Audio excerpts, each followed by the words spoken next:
Alright, here's the final video for chapter number 2, covering what's arguably the most important section of this entire book, actually. Knowing the different elements of the marketing mix. The marketing mix is also referred to as the 4 P's of marketing. They're one and the same. And what the 4 P's include, you have product, you have place, which is also known as distribution. Place is the physical location. Distribution is getting your products to the customer. Promotion and pricing. Now, going through these one at a time, what you need to understand is that the marketing manager, they can control each component of the marketing mix, but the strategies for all 4 components must be blended to achieve the best results. It's a blending of these 4 different components into one. Product is a starting point for the marketing mix because it's tough to decide on pricing or promotion campaigns or anything like that before the product is actually created or strategies are defined. The product is not only the physical unit itself, but product includes things such as the packaging that it comes in, warranties that go with your products, any kind of service after you buy it, brand name, company image, any of those kind of things are all included with the product.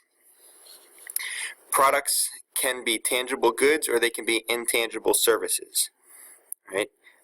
They can be ideas, but that's a little bit harder to define. But the main thing with products are tangible goods, things you can see and feel, intangible services, which you can see the results of, but you cannot physically grasp those. Place, which is also known as distribution, and the goal of this element is to ensure that products arrive in usable condition at the right place at the right time. And the right time is just whenever customers need or want them. All activities from raw materials to finished products, the second bullet there, it takes place from getting the raw materials of the products to the place, the warehouse or the factories, getting it from the factories to the distributors to the stores, and all the way down through that channel of distribution. Well, actually, let me just say, along with this also with the place, before we move on, the physical condition and location of the store is important. The layout of the store is important. There's a lot that goes into this that you need to be aware of and take into consideration. Promotion. This includes, if you look on the right-hand side, advertising, public relations, sales promotions, and personal selling. Each element of promotion or the promotional mix is coordinated with the others to make the best blend for promotion as you possibly can. Excuse me. Advertising is just how you're going to be communicating.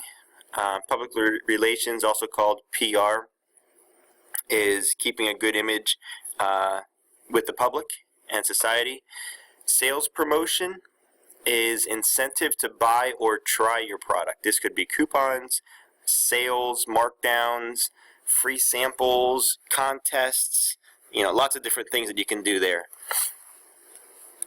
And then personal selling is just one person trying to sell a product to another person using sales tactics, different types of incentives potentially as well.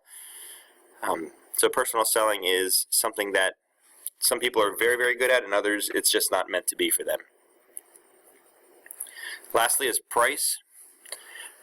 This is what you as a consumer must give up in order to get your product. Right, this is the one that is definitely the most flexible of all of the 4 P's. It's easiest to change, it's quickest to change. There's not a whole lot that goes into that. Price multiplied by however many units are sold gives the firm their total revenue. Price times the total number of units sold gives the company their total revenue. And that's price is also, as you can see there, the third bullet down, competitive weapon. This is one thing with it being so easy to change and to alter, and if you're able to do it very quickly, can give you a little bit of an advantage over other companies, over your competition, and this is a very important factor or quality to some customers and consumers in the market today. Then we move on to implementation, evaluation, and control. Implementation is the process that turns marketing plans into action. When you implement something, you're taking the idea or the theory and putting it into action. Some activities that could potentially happen in the implementation section include assigning jobs, describing different activities that have to go on, providing budgets and timelines. Lines of communication is also important. How are you going to communicate with each other? What's the best way for communication?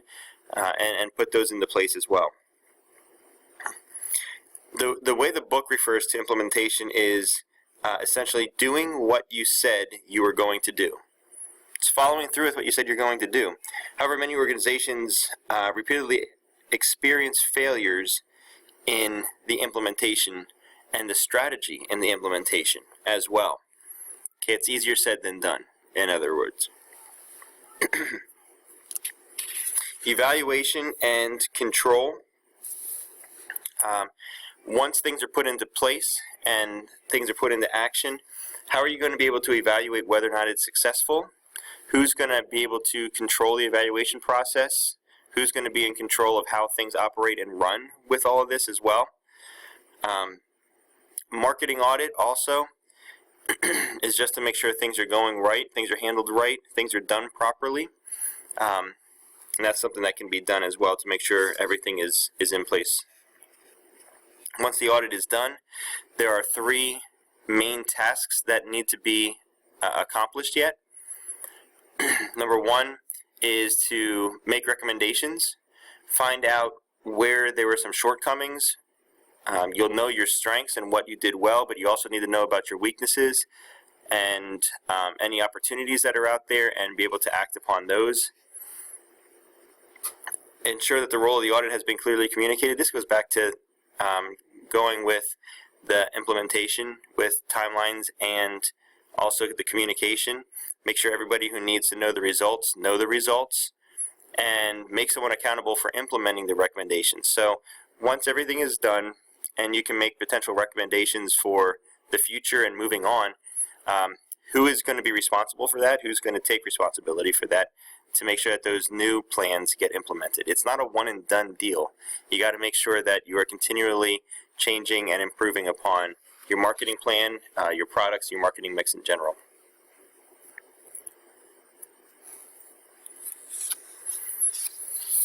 All right, lastly, strategic planning is not something that you just do once a year and you're done with it.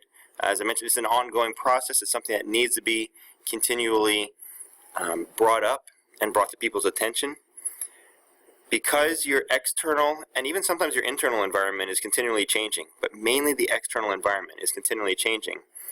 The firm's internal resources and your capabilities are evolving and getting better and more up to date. You have to make adjustments based upon those changes, both internal and external. Strategic planning is really based upon creativity.